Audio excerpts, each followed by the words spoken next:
Welcome to Inside Design with Kandrak and Cole, hosted by two nationally published Atlanta interior designers, Joanne Kandrak and Kelly Cole. These energetic women are also world travelers, charity givers, and bloggers with a wealth of information to share and stories to tell about the interior design world. Okay, now just a warning, this is going to be fun and not too serious. After all, they still do have an interior design business running at full speed. Hello, welcome to Inside Design with Kandrak and Cole. This is episode 29. This is Joanne Kandrak, and today we're talking about why is branding important to your business. We're in the midst of coaching sessions right now, and a lot of our discussions are centered around the importance of branding. Branding is a way to identify your business. It's how your customers recognize and experience your business. So to me, a strong brand is more than just a logo. It's reflected really in everything that your company does, your customer service, your business cards, your website, social media, marketing. I mean, there's a lot to it, and even advertising. So our coach, Phil Pallen, this is his quote for the day. A personal brand isn't a luxury, it's a necessity. And I think that to me, it's very overwhelming. I think you got to take it really seriously. And it can be... I think some people think it's only for a big company. And it's totally not, which is why sometimes I get a little overwhelmed by it, and why we're leaning on a coach to really help us infuse, even 13 years later, to embrace our brand and make sure we're doing everything right. But I do think that you've got to put some energy and investment in your branding. Apple and McDonald's and Coca-Cola didn't get to where they are because, they kind of figured it out in the office, on the side. Yeah. But I want to tell a quick story before we kick this off. So my daughter, Emery, she graduated from UGA in 2014, and then she headed over to the Creative Circus in Atlanta, which is a portfolio school, and she has been deep in the trenches of graphic design for the last 2 years, and she's getting ready to graduate. So she taps into Glassdoor, which is a great company for these kids who are looking for jobs. And so she gets a weekly email. She's put in the cities she's identified that she wants to go to, which are Austin, Charleston, New York, and some others. And she gets this email, and she comes running into my bedroom yesterday morning. She's like, "Oh my God, Mom, do you know the company Bumble?" And I'm like, "The dating company?" She's like, "Yes, they have an opening for a junior designer in Austin." And she's so excited. I'm like, "Okay, well, what's so great about it?" So she pulls up, and if you're at your computer right now, you got to pull up Bumble headquarters in Austin, Texas, and look at their offices. Their branding is so amazing. It's all... Their office is pink and yellow. They're very woman, focused. So don't let that scare you when you look at it. But there's like all throughout their decor and what they do is it's all kind of based on a beehive. The ottomans in the lounge area are beehive shaped. The toilets are yellow, bright yellow. It is the coolest example of branding I've seen in a long time. We're talking about it. We're talking about this company, which if you did just gone to their website and it was just your regular old, we wouldn't even be mentioning it right now. Exactly. So and as a young person who's really, really doing a lot of work and research to find a company that she wants to work for, they have attracted her because of the cool stuff they do. They go to Coachella and they go to all these festivals and they reach out in all these innovative ways, and they take their branding with them all the way to the end. And so, not only has it made them stand out as a company, because there's lots of dating sites out there, but it's also, here we are talking about, like you said, and it's attracted this really qualified, young person to want to work there. So I thought that was just a great kickoff to what we're going to talk about today. Yeah. So it's all about, and really, I don't care what company you are in or what kind of business you have, you really should ask yourself this question pretty often. Who are you trying to attract? Like, who's your ideal client? The kind of people that you want to work with. These are the people that you're trying to attract. What is the type of person that needs your product or service? What are they like? What do they like? how can you put yourself in a position to attract those kinds of people? And that's not easy necessarily. Like for us, our generally our ideal client is a married couple, ages 40 to 35, the mid 30s to mid 60s, both working.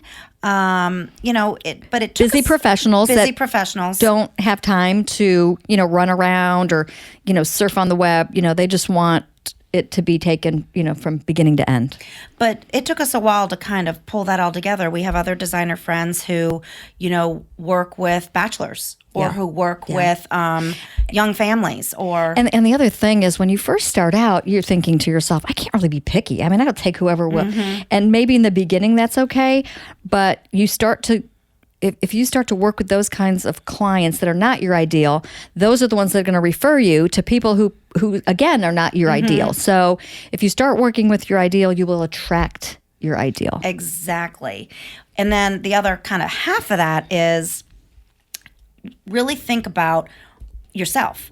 Why should people work with you? How are you different than others in your industry or in your same business? What are your strengths? What are your weaknesses? What type of projects do you want to work on? What makes you stand out? Like, I'll never forget, we were with Toby Fairley in our mastermind coaching years ago. And she said, and we had, at the time, we were beginning out, when we had quite a variety of work on our website. And she was like, you really need to take a bunch of that off. And we're like, what do you mean?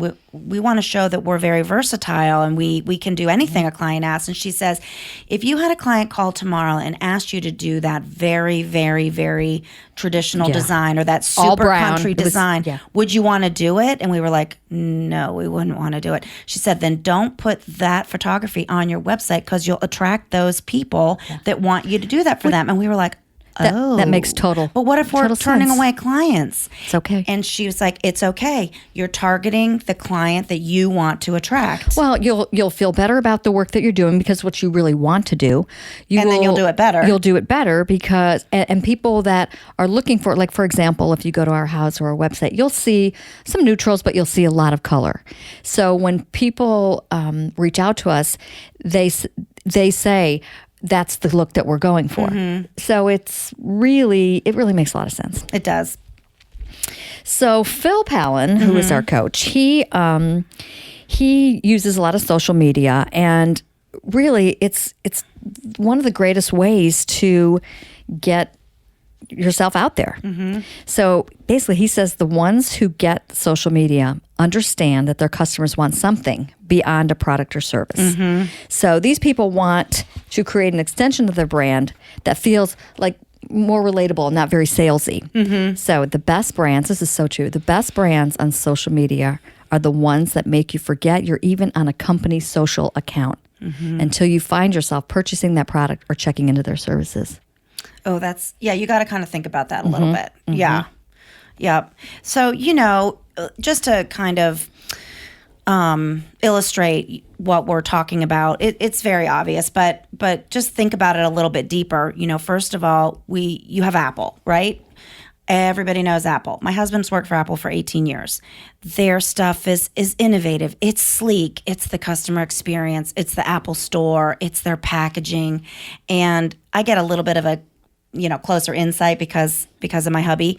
But we just got, I don't know what the latest thing we have. We got the latest and greatest in our house. Whatever the latest and greatest is, Mike they have Cole it. has to have it. So let's say it was the watches. But if you ever look at a Apple packaging, you never need scissors, a cutter, anything to open any of their packaging. It's all very easy, and when it opens, it's like it's not like you're not ripping it open like a Barbie, when you take off the top. And the box is heavy. You want to keep it. It feels substantial. Yeah. Yeah, that's true. That's true. And that's just one of, another thing he told me one day. We were, I don't know what it was. You and I we were going to give away an iPad or something. We were doing a promo or something. And if you notice, Apple's logo is never with another logo of another company. They don't allow it. So you know how sometimes it'll say sponsored by, and it'll have like logo, all the participating. Nope. Look, Apple will never be on a page with another logo. Yep. I wonder what the reason for that is. Because they're, you know, They want to stand out. They don't want to be amongst others. Yeah. Okay. Anthropology, another great brand. I love, I guess it's more of a female-oriented store. I love their mix of clothing and accessories. They have amazing books. And I think when you see their stuff, you like if you were wearing one of their tops, I would, You would say, know it. did you get that at Anthropology? Yep. You know? Yep. Yeah. So it's very fashionable. It's very artsy. I think it does smell so good when you walk in. Yeah, it's a great experience when you walk in that store.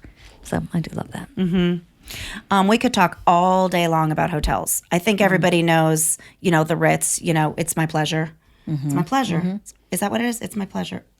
This might be Chick-fil-A. Well, yeah, because Chick-fil-A stole it from the Ritz. Oh, I didn't know that. Yeah, right? Yeah. But we were talking about in our coaching sessions with Phil about the Four Seasons because he was reading to us two separate mission statements, and they were totally different, and he was asking us what we thought about each mission statement.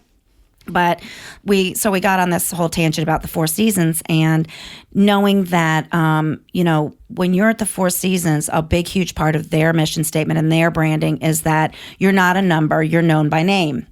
So there's a great story on the Think blog.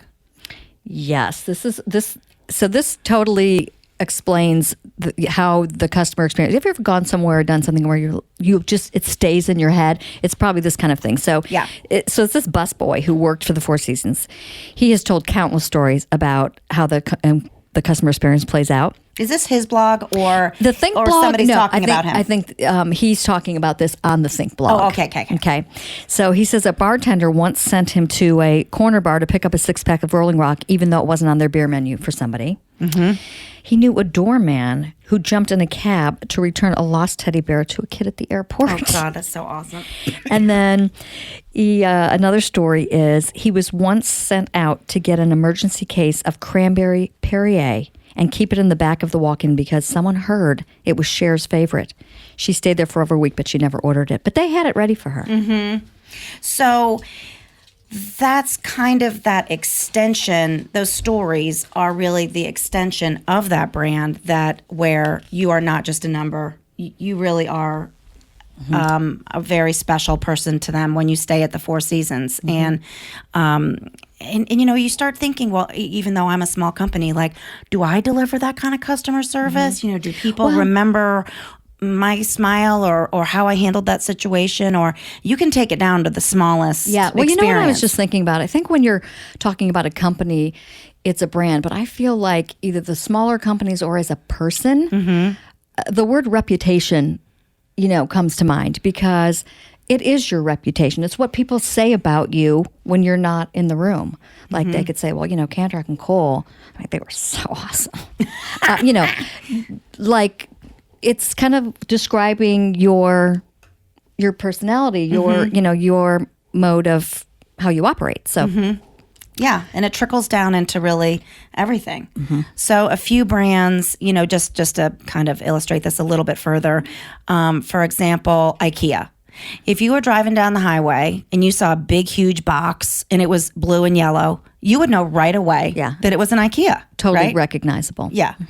And then you'd also go in and you would see how streamlined that Scandinavian, Swedish atmosphere just hits you right in the face when you come in, and everything is so sleek and clean lines and very simple. And the way the vignettes are done, and here we go, going back to, there's no other store like it. No. So what sets them apart? It's that. I mean, it's the way the store is laid out, the pricing. There's no comparison. Their low pricing is amazing.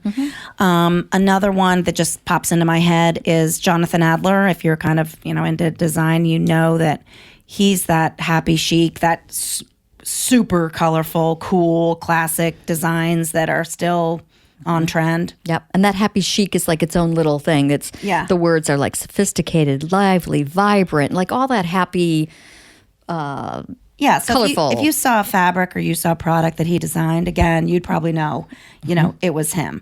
And all of this to me, like when I said it's a tad bit overwhelming, it takes a lot of work. Like this is serious, Yeah. What, for your company. One of the biggest aspects too is to stay consistent. Mm-hmm. Like Apple can't change don't all of a sudden start using, red. It's just you have to stay consistent with what that is so you will stay recognizable and you don't confuse the consumer. Yeah. And I think, this was a problem for us when we were like, we need paraphernalia around here. We need some bags and we need some baseball hats. We need some, and we were kind of toying around with, because our logo's kind of, it's not complicated, but it's not, overly simple. And we were playing around with the promo girl, and it was a little bit tough because we couldn't change, our branded colors are emerald green, black and white, and a little bit of gray. We couldn't make that logo pink, or we couldn't take away, we couldn't change the font. We couldn't, because that's our logo and it can't be touched. Yeah. So we had to stay consistent and think about that all the time. Yeah. And so where you're using all of this collateral is your website, your blog, all social media, your email signature, your business card, advertising. There are so many places that, you can put eyes on these logos and things to make yourself recognizable. And I remember, again, going back to another one of our coaches, and it may have been Toby again. We learned a lot from her. I hope she likes all these call outs. But I remember her saying, once you've identified the kind of client that you want, you got to go hang in those circles. So, for example, if you're trying to get to a higher, more luxury client, let's just say, in our design world, if your clients are hanging out in certain art galleries, or, for example, at one point she got on the board of a bank because she wanted to learn a lot about that kind of industry, but she wanted to be in those circles and in those meetings and meet those kind of people so that she could kind of do that higher end design. And that, again, is part of branding, because she identified who she wanted her audience or her client to be, and then she put herself in that environment so that she could be around those kind of people.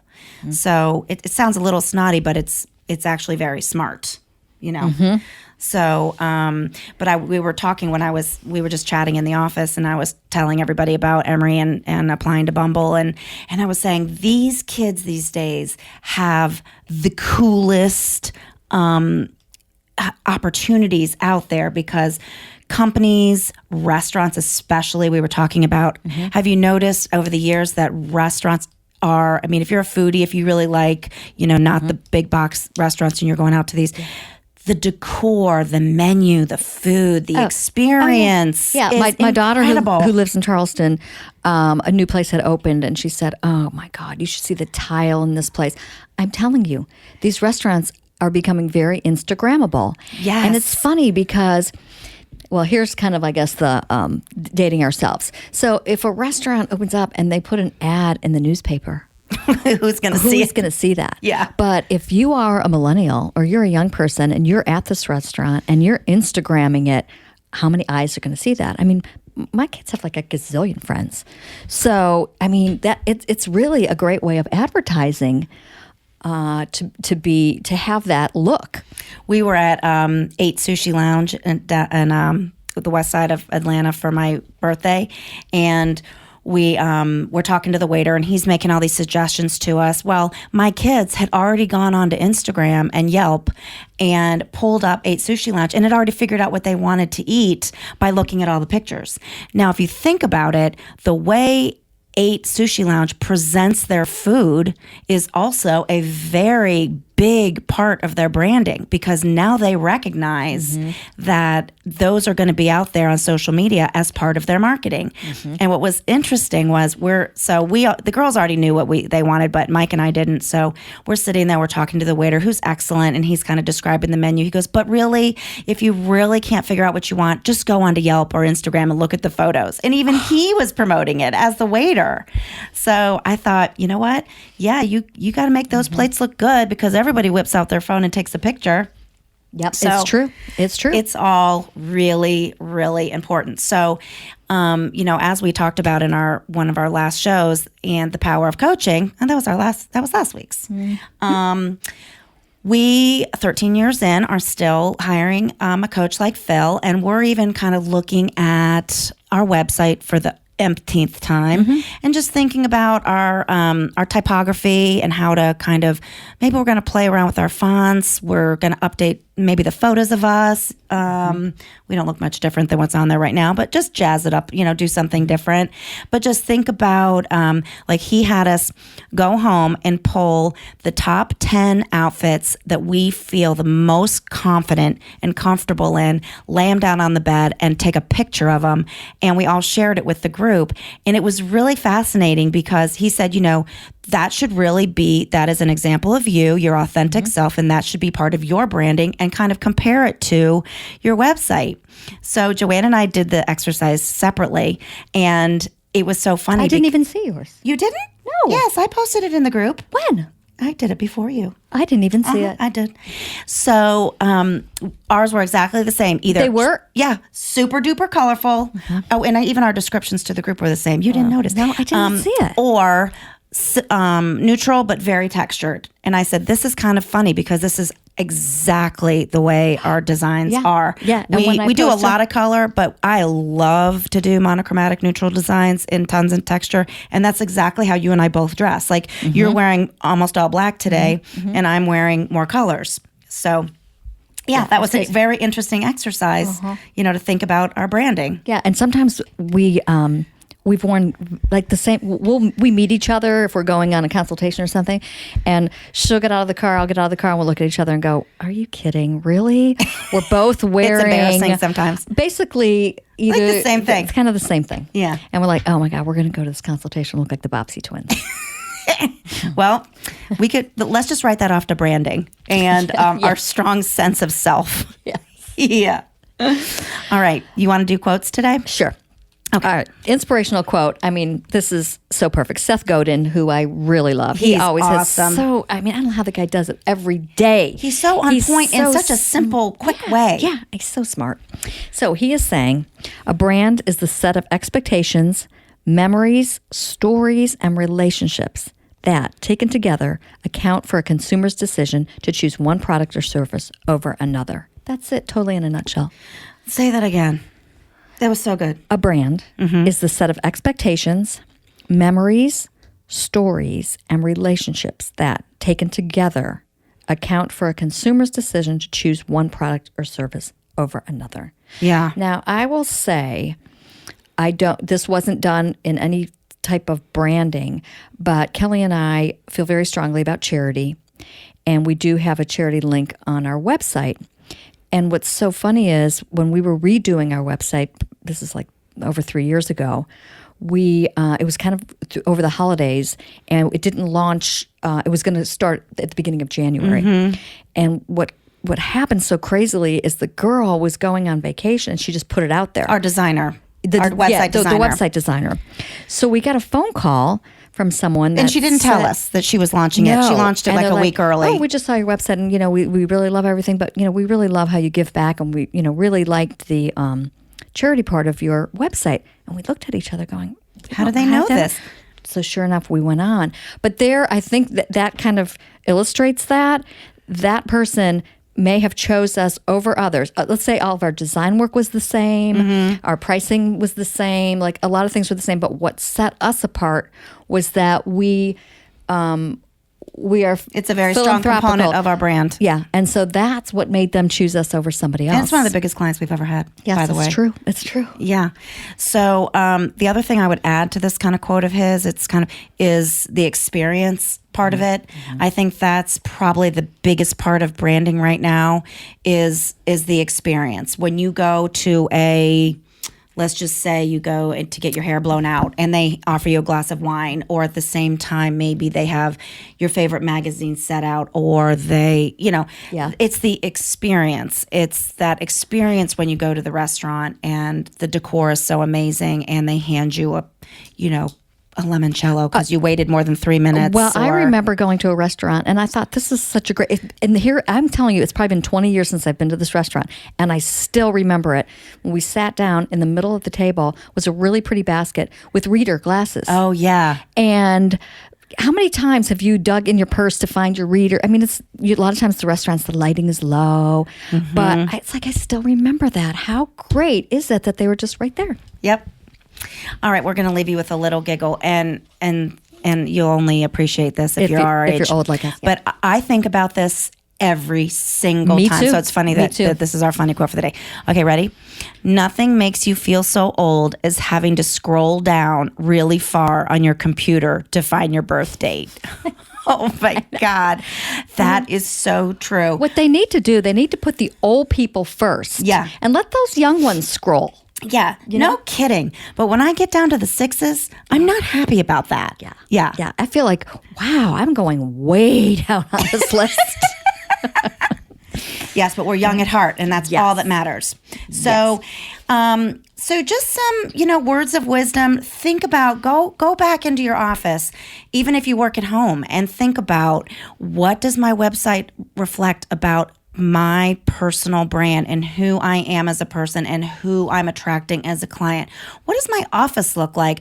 Is it carried through?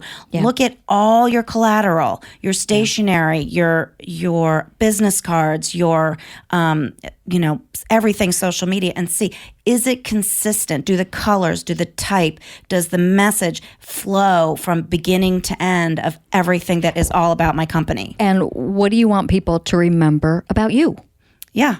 Like what experience, what memories, what are they taking away after having an experience with you? Yeah, it's important. It's how you stand out, because there's a lot of competition out there. Yeah. So words of wisdom from Kandrak and Cole today. One more thing I'm just thinking about is I'm looking at their office. So we have new accountants, and they're in the office right next to us. And generally accountants, not slamming anyone, but accountants are generally very conservative, very traditional, very serious. And these guys wear shorts and polos to the office. They've got a very laid back kind of attitude about them. And they're not stuffy, and they're not kind of boring. They're just kind of cool. Yeah. So that's what attracted us to them. That's an experience. Yeah, that is an experience. Yep. Good thinking. All right, guys. Well, thanks for tuning in, and we hope you have a wonderful day. Thanks, See you later. Everybody. Bye. Bye. Join Joanne and Kelly weekly for a lively conversation about trends, travels to industry events, current design projects, the good, the bad, and the ugly, do's and don'ts, product recommendations, and more. Be sure to follow the fun on Facebook. They're on Instagram at Kandrak Cole, and of course, you've got to visit them online at kandrak-cole.com for more information.